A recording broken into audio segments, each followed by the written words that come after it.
Welcome back, and thank you for joining for another one of Mike and Billy's whiskey reviews. Just Mike today, but I am going to bring you a special treat, the Bruichladdich Octomore 07.1. This one comes in at a whopping 208 ppm and 59.5% ABV, which puts us at exactly 119 proof.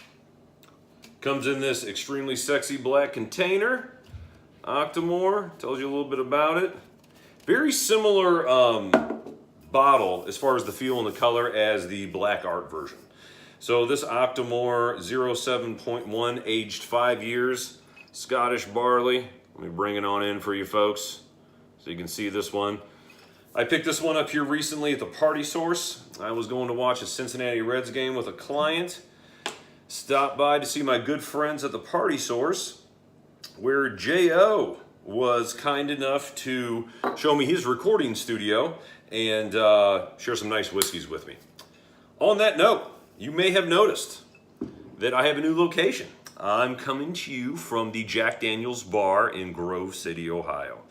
Little joke, one of my neighbors has this incredible bar down here in this incredible finished basement, and he collects Jack Daniel's whiskey. I mean, he has the Sinatra up there, all kinds of limited edition ones. Maybe he'll let me bring you a few in the process, but it's a cool bar setting. I like a little bit better than I like my dining room or the little area Billy and I were in last time, my front room. So tell me what you guys think of the backdrop, and hope you like it, because I'm probably going to do them here going forward, at least the solo videos. All right, so let's get back to it. Bruichladdich Octomore 07.1, 208 ppm. Let me tell you a little bit about this whiskey. Bruichladdich is an Islay distillery. They do non-peated as well as peated whiskeys. This particular whiskey is the most heavily peated whiskey in the world. When you talk about whiskey or the smoke in a whiskey, you're talking about the ppm, or parts per million. And in this one, again, this 208, they kind of up it every time. I believe there are ones that are higher now. But, typically, your Lafroigs, Lagavulins, Ardbegs, you're talking 35 to 45 ppm, where this is 208. But don't let that scare you, because it's not a whiskey that is going to be, if you're used to smoky whiskeys and cask whiskeys, it's not something that's going to overpower your palate. But let's get into that, and let's talk a little bit more of that right now. A little bit about Octomore. The reason they call it Octomore is the barley that they source is from the Octomore farms on Islay. I believe the guy's name was, the farmer or the owner is John Brown, James Brown, John Brown, something like that. But they had a video where they kind of, showed his farm, showed the reason why they called it Octomore, and, showed the guy who's the main farmer there, or the guy who owns the farmland, owns Octomore Farms. But again, Bruichladdich likes to do things the right way. Unchill filtered, uncolored. Really good distillery. I like quite a few of their offerings. I'm a huge fan of the black art, and I'm becoming quickly a huge fan of this Octomore. So without further delay, let's get into the nose. Smoky. But a different smoke. I mean, you think 119 proof and 208 ppm and you're just going to be blown away. That's not the case at all. I mean, there's smoke, don't get me wrong. There's a lot of smoke. But on top of that, there's caramel, definitely dark chocolate, but a little bit of caramel, a little bit of almost like a buttery, ashy note. I know it kind of sounds weird, buttery ash, but that's about the best way I can describe it. Oh, and by the way, I picked up a different glass at the Party Source when I was down there. Let me know if any of you guys have seen any of these. I'm really liking this glass as far as two reasons. One, the main one is I get a lot better smells off of it. I don't know why exactly. The mouth is slightly bigger than a Glencairn, but I mean slightly. But it's more bulbous around here. And I do like the fact that it has a longer stem, so I don't have to, get right up on it like this.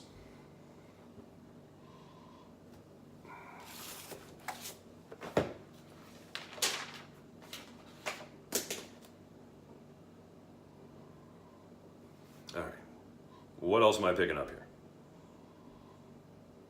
Definitely now it's spicy. I I would say like a hot chili cinnamon is the best way I can describe it. Like it's cinnamon, but like mad, angry cinnamon.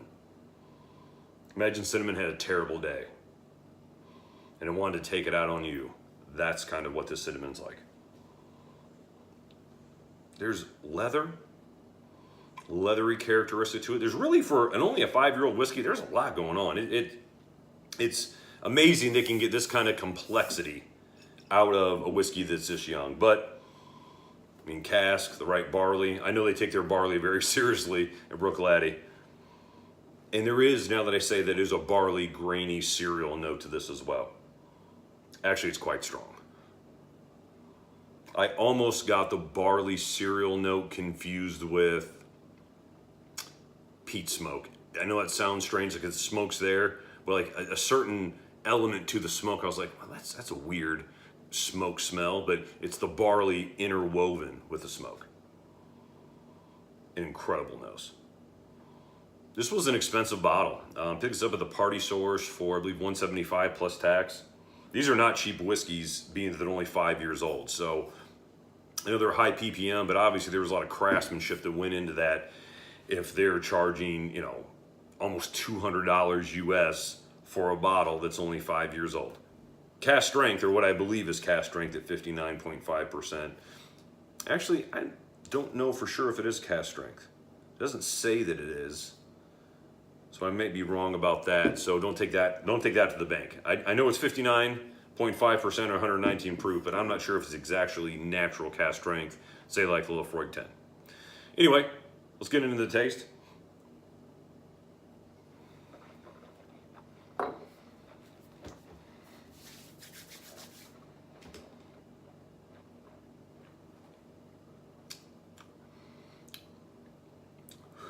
Wow, phenolic, incredibly palatable, even for cask strength whiskey. It's just smoky. Sea salt, not that there's salt in it, but it tastes like salt. Caramel, oak, like an ember from a piece of wood that's been burning in a fire. Like if you imagine like what that smells like, it tastes like that smell. Almost like a buttery note, which I know is weird, like almost like a ashy buttery note that I almost get like in a Lafroig quarter cask. I mean, you guys have had that whiskey. To me, there's like an ashy buttery note kind of right after you swallow, and I'm getting a little bit of that. I'm gonna add some water to this, and thank you to one of my YouTube viewers who recommended Fiji as opposed to my Dasani. He said I might have thrown off some of the smells. So I listened to you, my friend, and forgive me for not remembering your exact tag on YouTube, but I did listen to you. And I did go on and give me some Fiji water, and I think I agree with you. Not as far as a daily drinker, but as far as something to add water to my whiskey, I tend to agree with you. That's a little bit better of one. So let me swirl it around. A couple of the aftertastes that are coming up now is like a dark chocolate. I do still get a little bit of that spicy cinnamon kind of on the end, and then again that buttery ash. That buttery ash, I think, is the smoke on the palate, kind of how I perceive it. All right. And then a lot of water. Actually, let me add a little bit more. I have been pretty impressed with everything from this distillery. Aside from the classic Laddie, which I believe was like the 8 or the 9-year-old. Thought it was a bit overpriced for the money. Not that it wasn't a bad whiskey, but it just didn't blow me away. But again, price point, you know, you're talking about a whiskey that's $60, not a whiskey that's $170, or like the Black Art that I mentioned before, you know, a $400 bottle. But I like what this distillery's doing. Water didn't open it up a ton as far as, well, the smells are a little bit more intense. There's no new smell. And it lost just none of its smoky potency.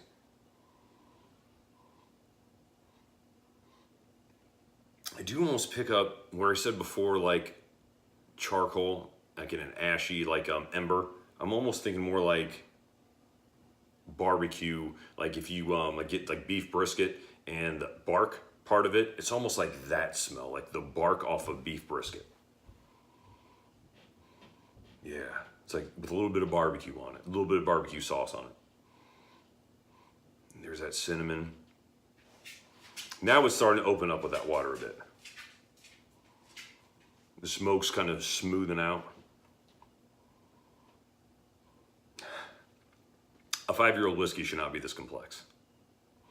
It also makes me think, you know, for other NAS whiskeys, you know, whether it's the Ardbeg Ugadale or the Quarry of Wrekin, if it's 6 or 7 years old, the only thing I'm going to say is, wow, it tastes really good for a 6 or 7 year old whiskey and really complex. That's it. I don't know why people don't put more age statement on it. I love this age statement on this bottle. I said 5 years, like, wow, it must be incredible. And guess what? It is. It is an incredible whiskey. The finish is medium. I wouldn't say overly long. But let's see what the water's done to the palate.